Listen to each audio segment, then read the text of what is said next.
भादों का महीना, काली अंधियारी रात। कभी कभी रह रहकर हवा का तेज झोंका आता था और आकाश में रह रहकर बिजली भी कौंध जाती थी।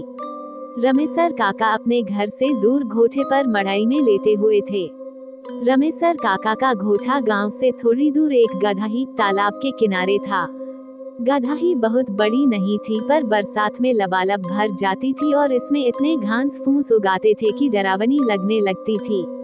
इसी गधाही के किनारे आम के लगभग 5-7 मोटे मोटे पेड़ थे, दिन में जिनके नीचे चरवाहे गोटी या चिक्का कबड्डी खेला करते थे और मजदूर या गांव का कोई व्यक्ति जो खेत घूमने या खाद आदि डालने गया होता था आराम फरमाता था। धीरे धीरे रात ढल रही थी, पर हवा का तेज झोंका अब आंधी का रूप ले चला था। आम के पेड़ों के डालियों की टकराहट की डरावनी आवाज उस भयंकर रात में रमेसर काका की मड़ाई में बंधी भैंस को भी डरा रही थी और भैंस डरी सहमी हुई रमेसर काका की बसखटिया से चिपककर खड़ी हो गई थी। रमेसर काका अचानक सोए सोए ही हट हट की रट लगाने लगे थे, पर भैंस अपनी जगह से बिना टस मस हुए सिरी हुई हटने का नाम नहीं ले रही थी। रमेसर काका उठकर बैठ गए और बैठे बैठे ही भैंस के पेट पर हाथ फेरने लगे। भैंस भी अपनापन पाकर रमेसर काका से और सटकर खड़ी हो गई। रमेसर काका को लगा कि शायद भैंस को मच्छर लग रहे हैं, इसलिए बैठ नहीं रही है और बार बार पूंछ से शरीर को झाड़ रही है। वे खड़े हो गए और मड़ाई के दरवाजे पर रखे धुआं रहे मवेशियों को मच्छर आदि से बचाने के लिए जलाई हुई आग जिसमें से धुआं निकलकर फैलता है और मच्छर आदि भाग जाते हैं, पर थोड़ा घास फूस रखकर मुंह से फूंकने लगे। रमेसर काका फूंक मार मारकर आग तेज करने लगे और धुआं भी बढ़ने लगा। बार बार फूंक मारने से अचानक एक बार घास फूस जलने लगी और मड़ाई में थोड़ा प्रकाश फैल गया। उस प्रकाश में अचानक रमेसर काका की नजर उनकी बसखटिया पर पड़ी। अरे, उनको तो बसखटिया पर एक औरत दिखाई दी। उसे देखते ही उनके पूरे शरीर में बिजली कौंध गई और इसके साथ ही आकाश में भी बिजली कड़की और एक तेज प्रकाश हुआ। रमेसर काका डरने वालों में से तो नहीं थे, पर पता नहीं क्यों उनको आज थोड़ा डर का आभास हुआ। पर उन्होंने हिम्मत करके आग को और तेज किया और उस पर सूखा पुआल रखकर पूरा अंजोर प्रकाश कर दिया। अब उस पुआल के अंजोर में वो महिला साफ नजर आ रही थी। अब रमेसर काका उस अंजोर में उस औरत को अच्छी तरह से देख सकते थे। रमेसर काका ने धुआंरहे के पास बैठे बैठे ही जोर की हाँक लगाकर पूछा, कौन है? कौन है वहाँ? पर उधर से कुछ भी प्रतिक्रिया न पाकर वे सन्न रह गए। उनकी समझ में कुछ भी नहीं आ रहा था कि अब क्या करना है। वे मन ही मन कुछ बुदबुदाए और उठकर खड़े हो गए। उनके पैर न आगे अपनी खाट की ओर ही बढ़ रहे थे और न ही मड़ाई के बाहर ही। अचानक खाट पर बैठी महिला अट्टहास करने लगी। उसकी तेज, भयंकर, डरावनी हंसी ने उस अंधेरी काली रात को और भी भयावह बना दिया। रमेसर काका पर अब सजग हो चुके थे। उन्होंने अब सोच लिया था कि डरना नहीं है, क्योंकि अगर डरा तो मरा। रमेसर काका अब तनकर खड़े हो गए थे। उन्होंने मड़ाई के कोने में रखी लाठी को अपने हाथ में ले लिया था। वे फिर से बोल पड़े, कौन हो तुम? तुमको क्या लगता है मैं तुमसे डर रहा हूँ? कदापि नहीं। और इतना कहते ही रमेसर काका भी हा हा हा करने लगे। पर सच्चाई ये थी कि रमेसर काका अंदर से पूरी तरह डरे हुए थे। रमेसर काका का वह रूप देखकर वह महिला और उग्र हो गई और अपनी जगह पर खड़ी होकर तड़पी, तून डरता नहीं है? एस न बताती हूँ मैं तुझे। रमेसर काका को पता नहीं क्यों अब कुछ और बल मिला और डर और भी कम हुआ। वे बोल पड़े, बता, क्या करेगी तून मेरा? जल्दी यहाँ से निकल, नहीं तो इस लाठी से मार मार कर तेरा सिर फोड़ दूंगा। इतना कहते ही रमेसर काका ने अपनी लाठी तान ली। महिला चिल्लाई, तून मुझे मेरे ही घर से निकालेगा? अरे, मेरा बचपन बीता है इस मड़ाई में। यह मेरा घर है, मेरा। मैं बरसों से यहीं रहते आ रही हूँ, पर पहले तो किसी ने कभी नहीं भगाया। यहाँ तक कि भैया, कुछ ग्रामीण क्षेत्रों में पिताजी को भैया भी कहते हैं, ने भी। अब पता नहीं क्यों रमेसर काका का गुस्सा और डर दोनों शांत हो रहे थे। उनको अब लग रहा था कि उनके सामने जो महिला खड़ी है उसको वे जानते हैं, उसकी आवाज पहचानते हैं। रमेसर काका अब लाठी पर अपने शरीर को टिका दिए थे और दिमाग पर जोर डालकर यह सोचने की कोशिश करने लगे कि यह कौन है। और अगर पहचान की है तो यह चुड़ैल के रूप में भयंकर विकराल चेहरे वाली क्यों है? ओह, तो ये बलेसरा बहन बहन है क्या? अचानक उनके दिमाग में कौंधा। नहीं नहीं, बलेसरा बहन नहीं हो सकती, उसे तो मरे हुए 2500 साल हो गए। अब रमेसर काका अपने अतीत में जा चुके थे, उनको सब कुछ याद आ रहा था। उस समय उनकी बलेसरा बहन 12-14 साल की थी और उम्र में उनसे 3-4 साल बड़ी थी। चारा काटने से लेकर गोबर गोहथार करने में दोनों भाई बहन साथ साथ लगे रहते थे। एक दिन दोपहर का समय था और इसी गढ़ी पर इन्हीं आमों के पेड़ों पर गांव के कुछ बच्चे उल्हापाती खेल रहे थे। बलेसरा बहन बंदरों की भांति इस डाली से उस डाली उछल कूद कर रही थी। नीचे चोर बना लड़का पेड़ों पर चढ़े लड़के लड़कियों को छूने की कोशिश कर रहा था। अचानक कोई कुछ समझे इससे पहले ही बलेसरा बहन जिस डाली पर बैठी थी वो टूट चुकी थी और बलेसरा बहन औंधे मुंह जमीन पर गिर पड़ी थी। सभी बच्चों को थकुआ मार गया था और जब तक बड़े लोग आकर बलेसरा बहन को उठाते तब तक उसकी यह लीला समाप्त हो चुकी थी। रमेसर काका अभी यही सब सोच रहे थे तब तक उन्हें उस औरत के रोने की आवाज सुनाई दी, बिल्कुल बलेसरा बहन की तरह। अब रमेसर काका को पूरा यकीन हो गया था कि यह बलेसरा बहन ही है। रमेसरा काका अब ये भूल चुके थे कि उनकी बहन मर चुकी है। वे दौड़कर खाट के पास गए और बलेसरा बहन को अंकवार में पकड़कर रोने लगे थे। उन्हें कुछ भी सूझबूझ नहीं थी। सुबह हो गई थी और वे अभी भी रोए जा रहे थे। तभी उधर कुछ लोग कुछ काम से आए और उन्हें रमेसर काका के रोने की आवाज सुनाई दी। उन्होंने मड़ई में झांक कर देखा तो रमेसर काका एक महिला को अंकवार में पकड़कर रो रहे थे। उस महिला को देखते ही ये सभी लोग सन रह गए क्योंकि वह वास्तव में बलेसरा ही थी जो बहुत समय पहले भगवान को प्यारी हो गई थी। धीरे धीरे यह बात पूरे गांव में आग की तरह फैल गई और उस गढ़ी पर भीड़ लग गई। गांव के बुजुर्ग पंडित जी ने कहा कि दरअसल बलेसरा जब मरी तो वो बच्ची नहीं थी, उसकी अंतिम क्रिया करनी चाहिए थी पर उसे बच्ची समझकर केवल दफना दिया गया था और अंतिम क्रिया नहीं किया गया था। उसकी आत्मा भी भटक रही है। लोग अभी आपस में बात कर ही रहे थे तभी रमेसर काका बलेसरा बहन के साथ मड़ई से बाहर निकले। बलेसरा गांव के लोगों को एकत्र देखकर फूट फूट कर रोने लगी थी। सब लोग उसे समझा रहे थे पर दूर से ही। रमेसर काका के अलावा किसी की भी हिम्मत नहीं हो रही थी कि वो बलेसरा के पास जाए। बलेसरा अचानक बोल पड़ी, हाँ ये सही है कि मैं मर चुकी हूँ, पर मुझसे डरने की आवश्यकता नहीं है। मैं इसी गांव की बेटी हूँ पर आज तक भटक रही हूँ। मेरी सुध कोई नहीं ले रहा है। मैं इस गढ़ी पर रहकर अन्य भूत प्रेतों से अपने गांव के लोगों की रक्षा करती हूँ।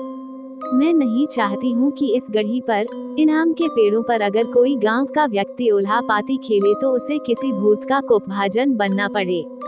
इतना कहने के बाद बलेसरा रोने लगी और रोते रोते बोली, मुझे एक प्रेत ने उल्हापाती खेलते समय धक्का दे दिया था।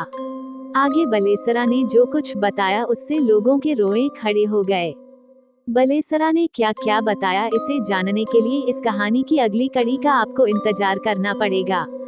आखिर वो प्रेत कौन था जिसने बलेसरा को धक्का दिया था? अरे नहीं नहीं, आप लोगों को अब इंतजार नहीं कराऊंगा। ई कहानी की दूसरी और अंतिम कड़ी का आनंद उठाइए। आइए आपको बलेसरा के अतीत में ले चलता हूँ। पूर्व कहानी। इस कहानी के पूर्वार्ध से ये तो स्पष्ट हो चुका है कि बलेसरा का घोटा उसके पिताजी का गांव से बाहर एक गढ़ी तालाब के किनारे था। बलेसरा बचपन में अपना अधिक समय इसी घोटे पर गुजारती थी। बलेसरा अभी 10-12 साल की थी तभी से अपने घर का सारा काम संभाल ली थी। अपने माँ के कामों में हाथ बटाने के साथ ही साथ खेती बाड़ी का काम और गोबर गोहथार। जाड़े के दिनों में जब सूर्यदेव घने कोहरे को चीरकर कपकपाते हुए अपना दर्शन देते थे तो बलेसरा तराई चटाई निकालकर मड़ई के बाहर बिछा देती थी और उसी पर बैठकर घमावन धूप लेना। घमावन घाम से बना है जिसका मतलब धूप होता है, लेती थी और उसकी माँ उसके बालों में कंघी आदि करती थी। अगर इसे गवई भाषा में कहें तो बलेसरा अपने माँ से ढील जू हेरवाती थी। इस तराई पर बैठकर वह अपने माँ से स्वेटर बुनना, डलिया, कुरुई, दौरा आदि बुनना भी सीखती थी। लोगों की सुने तो बलेसरा बहुत ही गुणी होने के साथ ही साथ बहुत खूबसूरत भी थी। कहा जाता है कि एक भेड़ियार जो लगभग 20-22 साल का गबरू जवान था, वह अक्सर अपनी भेड़ों को लेकर इसी गढ़ी की ओर से निकलता था। वो किस गांव का था इसका पता किसी को भी नहीं था, पर जब भी वह अपनी भेड़ों को लेकर इस गढ़ी की ओर आता था तो 1-2 घंटे इसी गढ़ी पर आराम करता था। बार बार इस गढ़ी पर आने के कारण बलेसरा के भैया पिताजी से उसका थोड़ा परिचय भी हो गया था और वह बलेसरा के भैया पिताजी को काका कहकर पुकारता था। बलेसरा के भैया पिताजी उससे 2-3 कंबल भी खरीदे थे। सुनने में आता है कि वो बलेसरा के भैया से इन कंबलों का पैसा नहीं लिया था और कहा था कि काका इधर बराबर आता ही हूँ और आपके घर पर पानी ओनी पीता हूँ, कभी कभी आपके वहाँ से सत्तू भुजा आदि भी खाने को मिल जाता है, इसलिए आपसे इन कंबलों का पैसा नहीं लूंगा, पर हाँ अगर आप अब आगे कोई कंबल खरीदेंगे तो जरूर पैसा लूंगा। आपको लग रहा होगा कि इस भूती कहानी से इस भेड़िहार का क्या संबंध, और साथ ही यह कहानी तो किसी और दिशा में बढ़ रही है, पर ऐसी बात नहीं है।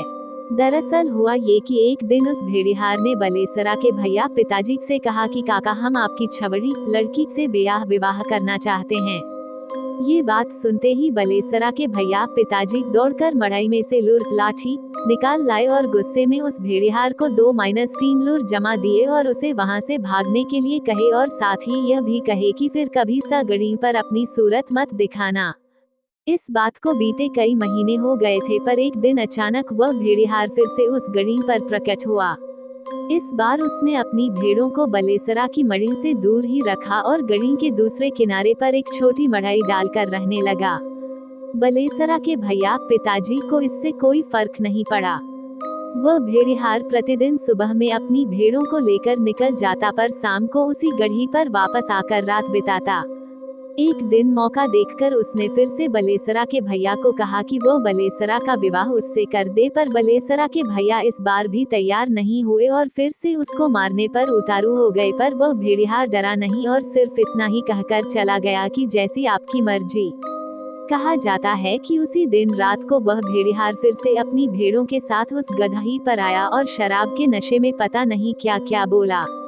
उसने यहाँ तक कहा कि आज की रात उसके जीवन की आखिरी रात है, पर बलेसरा के भैया ने उसकी बातों को अनसुनी कर दी और सोचे कि सुबह गांव के कुछ बड़े बुजुर्गों के सामने इसे मारकर यहाँ से भगा दूंगा। सुबह हुई उस भेड़िहार की भेड़ें उठकर चरने के लिए इधर उधर जाने लगी, पर भेड़िहार का कुछ भी अता पता नहीं था। सूर्यदेव के सिर पर आ जाने के बाद भी वह भेड़िहार अपनी मड़ी से बाहर नहीं निकला। इधर बलेसरा के भैया गांव में जाकर 8-10 लोगों को पंचायत करने के लिए इकट्ठा करके उस गदही पर ले आए। जब एक आदमी ने उस भेड़िहार के मड़ी में जाकर उसको हाँक लगाई तो उसने कोई उत्तर नहीं दिया। अब वह आदमी उस सोए भेड़िहार के पास जाकर उसको जगाने की कोशिश की, पर यह क्या, उस भेड़िहार के प्राण पखेरु तो उड़ गए थे। ये बात गांव जवार में आग की तरह फैल गई कि उस भेड़िहार ने जहर खाकर आत्महत्या कर ली है। पुलिस आई और उसकी लाश को पोस्टमार्टम के लिए ले गई।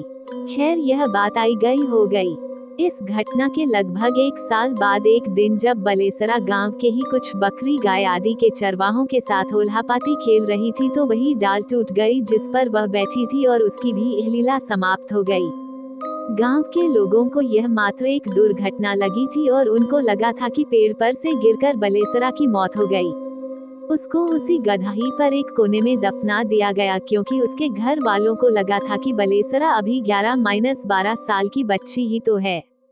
पर आज जब बलेसरा ने बताया कि उसे उल्हापाती खेलते समय किसी ने धक्का दिया था और वह धक्का देने वाला व्यक्ति कोई और नहीं वही भेड़िहार था।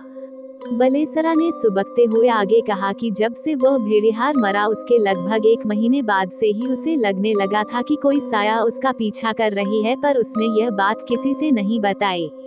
वहीं कहीं भी जाती थी तो उसे आभास होता था कि कहीं कोई तो ऐसा है जिसे मैं देख नहीं पा रही हूँ।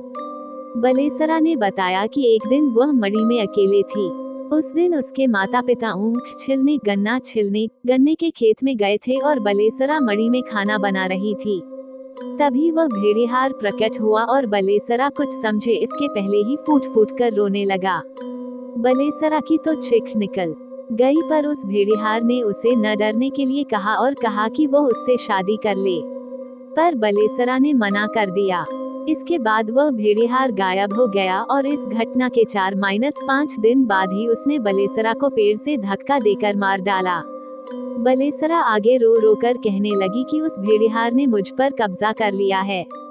मैं उसकी गुलाम हूँ, वह जो बोलता है वो मुझे करना पड़ता है और कभी कभी वह कोई गलती करने पर हमें मारता भी है। उसने आगे कहा कि इस भूती दुनिया में जो सबसे ताकतवर है उसकी ही चलती है। यहाँ भी पुरुष वर्ग महिलाओं पर हावी है। उसने कहा कि कभी कभी उस भेड़िहार के कई सारे दोस्त मिलकर मुझे मारते हैं और हमेशा सताते रहते हैं। उसने कहा कि हम भूत प्रेतों का भी एक क्षेत्र होता है जिसमें हम लोग विचरण करते हैं। हम दूसरे भूत प्रेतों के क्षेत्र में जाना पसंद नहीं करते। उसने यहाँ तक कहा कि हमारा भी शोषण किया जाता है, हमें एक नौकरानी की तरह रहना पड़ता है। जब जिस बड़े भूत की मर्जी हुई उसके हुक्म की तालीम करनी पड़ती है। उसने कहा कि हम भूत भी कई प्रकार के होते हैं, कुछ अच्छे भूत भी हैं, वे किसी का नुकसान नहीं करते, बस अपने ही धुन में रहते हैं।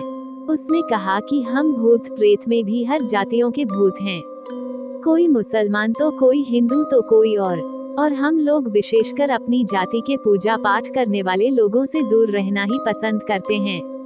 हमें धार्मिक स्वच्छ स्थानों पर जाने में डर लगता है, ऐसा लगता है कि कोई ऐसी शक्ति है जो हमें जलाकर राख कर देगी। इसके बाद बलेसरा और फूट फूट कर रोने लगी। उसने वहां खड़े लोगों से गुहार लगाई कि मैं इस गढ़ी पर रहते हुए भूत प्रेतों से इस गांव की रक्षा करने की भी कोशिश करती हूँ।